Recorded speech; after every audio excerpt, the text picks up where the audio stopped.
Many people, when they visit Vietnam for the first time, think to themselves, this place is amazing. I have to figure out a way to spend more time here. I know that's what I thought when I first traveled to the country back in the day. I mean, they've got a very rich culture, a fascinating history, really friendly people, and a chilled out lifestyle that anyone could settle into. Why wouldn't you want to live in a place like that? The problem with Vietnam is they are a bit limited on the visa options side. They have recently, or a little while ago, increased the tourist visa to make it a 3-month visa. That is a good thing, but they don't have a retirement visa, even though there is definitely demand for it.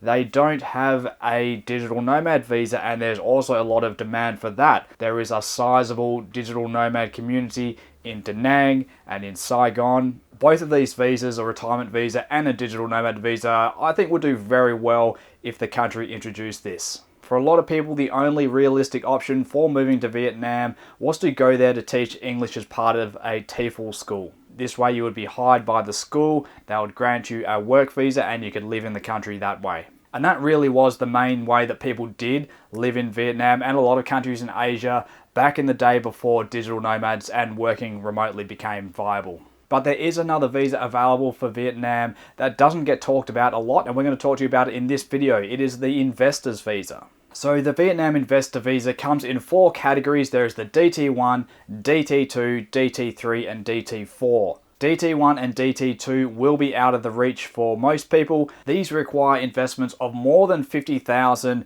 Vietnamese dong. But the good part is you get a 5-year visa out of that. And the other thing is you have to invest in government prescribed projects. You can't just go set up a restaurant down the road and get one of these visas. The other 2 types, the DT3 and DT4, are the visas that are more popular with most expats. The DT3, that requires an investment of 3 billion Vietnamese dong, and that gets you a 3-year residence permit. And this one, you can invest in any kind of regular business. It's not a government prescribed business. The easiest access into this program and the most common pathway for expats is the DT4. This visa requires an investment in Vietnam of less than 3 million Vietnamese dong. There isn't an official minimum investment threshold set for the DT4, but it is generally expected that you will invest somewhere between 50 to 70,000 US dollars as a minimum. This visa allows you to invest in regular kinds of businesses. They could be like a coffee shop or a restaurant, these kinds of common businesses that are popular with expats. And the DT4 gives you a 1-year residency permit.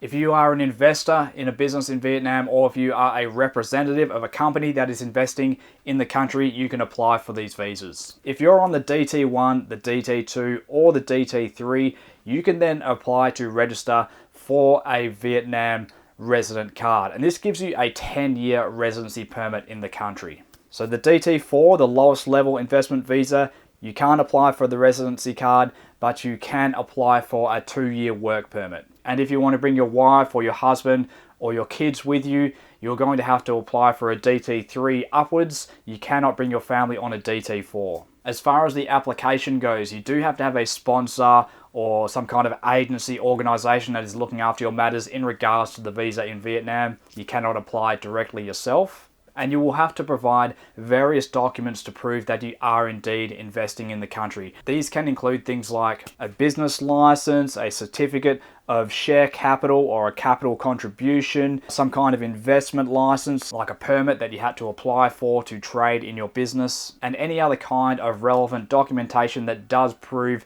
that you have bought this business or that you have invested this money in the country and that it is a legitimate business operation.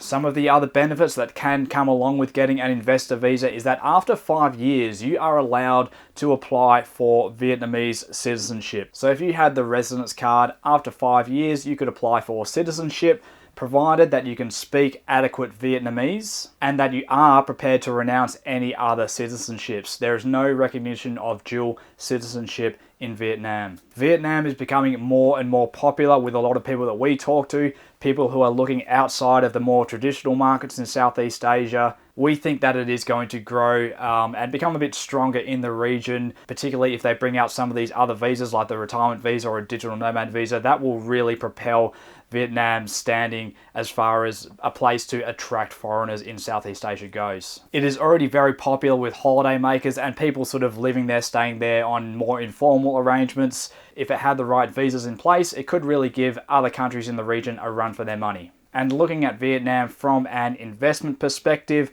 why would you want to invest there? Well, apart from the obvious lifestyle reasons, it is a big beneficiary of what people call the China Plus One policy.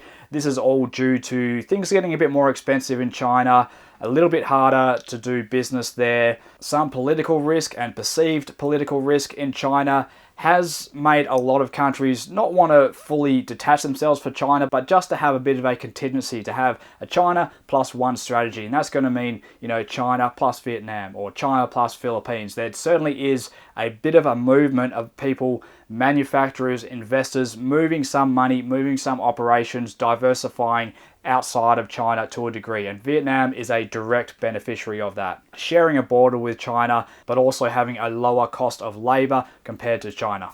They have had some issues in their real estate market there, a bit of a correction going on, but if you look at the longer term fundamentals and the kind of potential that Vietnam has to grow your money there if you invest in this country, this could be one of the top performing countries in Asia over the medium term.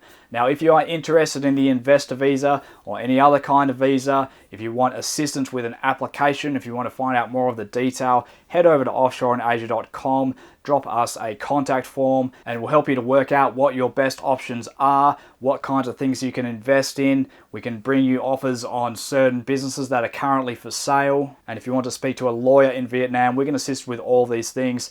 So head over to offshoreinasia.com. We'll leave it there, guys. Thank you for watching, and catch you later.